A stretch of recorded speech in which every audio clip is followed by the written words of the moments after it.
Hello, my name is Mark Roberton. I'm the business manager at St Teresa's College in Noosaville on beautiful Gubby Gubby land.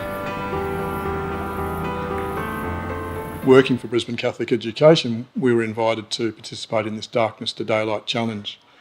So my wife and I, Julie, went down to Brisbane in May of 2016, and she was my support crew, and we prepared for the long night ahead. And I actually thought it was about a run.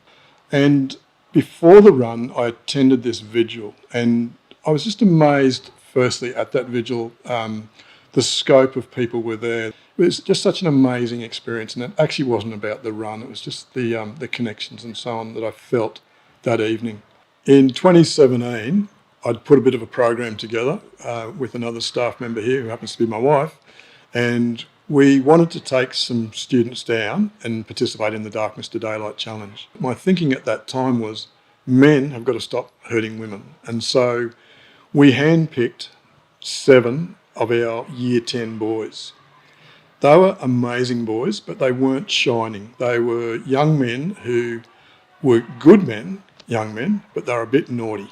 I said, I want to give you a challenge that's going to change your life. We're going to be kind, we're going to be respectful, we're going to be personal, and I'm going to get you to do something that in some way will change your life. My name's Jack. I was involved in the 2017 Darkness to Daylight Challenge. I was involved as one of the members of the first team our school put forward alongside Mr. Roberton. I was very privileged to be a part of this team. For me, as a young person coming through school, you don't hear about this issue, you think it exists somewhere else, you think that it doesn't affect people close to you, but it in fact does, and this is what this challenge was able to share with myself and peers. It's not just simply the event. The leadership of the college, the staff that support and mentor the students is outstanding, but the students certainly find out more about themselves in terms of how much they can give, and they learn that the more they do together, helps them achieve their goals. I think it's very important to look at the why and how that aligns to the mission and the vision of the organisation, in our case, of our wonderful college and our community. It's fantastic the way that they have developed a whole program around the Darkness to Daylight event so that they can bring up the young people to learn about this issue and to learn how to do something really positive about it. And so important that our young people understand the issue of domestic and family violence, how important it is to address it and how to go about doing that. You really just don't know what someone might be going through. So I feel like that's just really stayed with me in the past 2 years, with every interaction I've had, just thinking just treat them as kind as possible because you just don't know what's going on at home. I believe you don't have to know anyone, you don't have to love anyone, you don't even have to like someone in order to be kind. And so we started undertaking random acts of kindness. And 7 boys ended up with 500 or 600 random acts of kindness during the period. We'd aim to try and get 11 random acts of kindness, and every time you did one, you'd write it down in your journal, and then the next week we'd come in and see if we've met our goal. So it's pretty cool.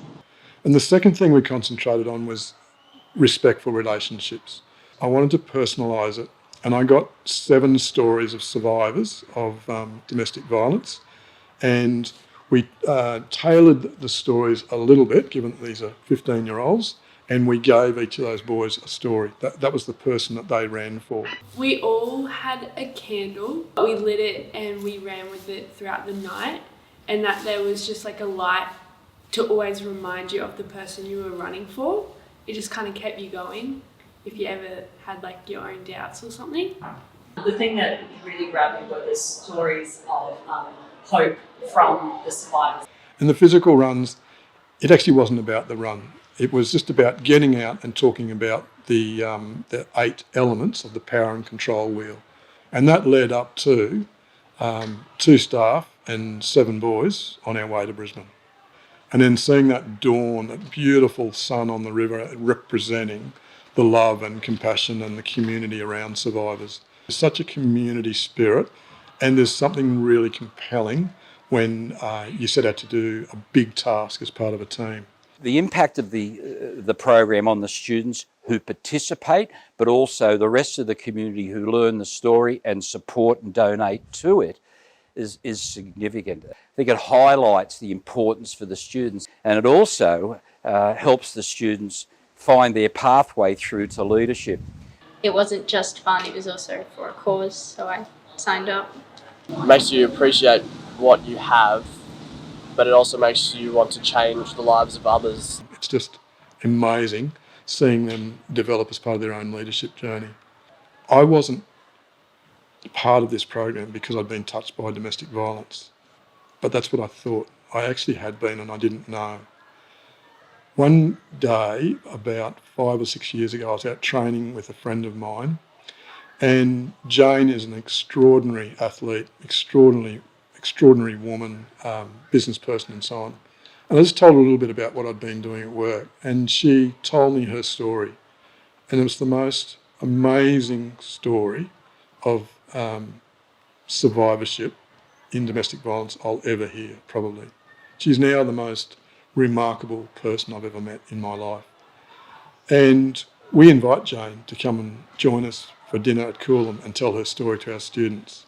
We also got to learn from some of those who suffered domestic and family violence, and I think that was really eye-opening to sort of get it firsthand. I just thought that it wasn't that common, and like if it happened everyone would know, but a lot behind closed doors and you don't really know.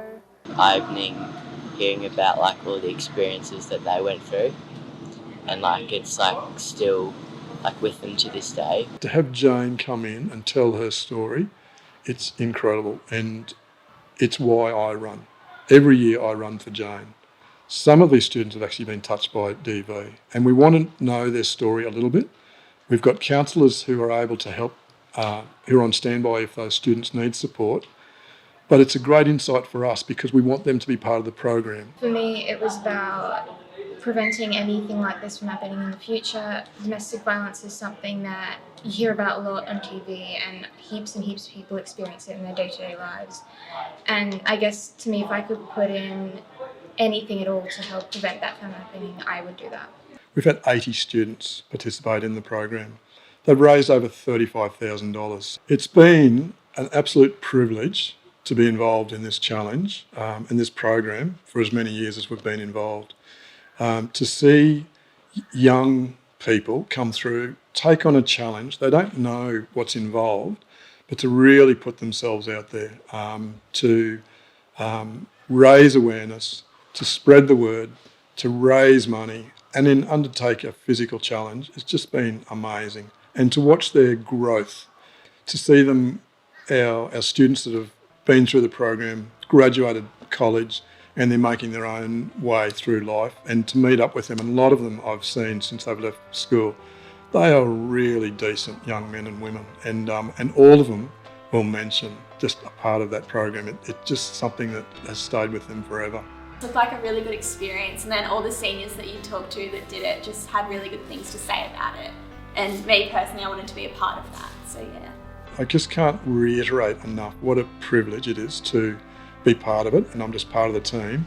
But to see our students who, with symbols like our stone that they carry, which represents the burden of those survivors of domestic and family violence. Every one of our walks seemed like a pilgrimage.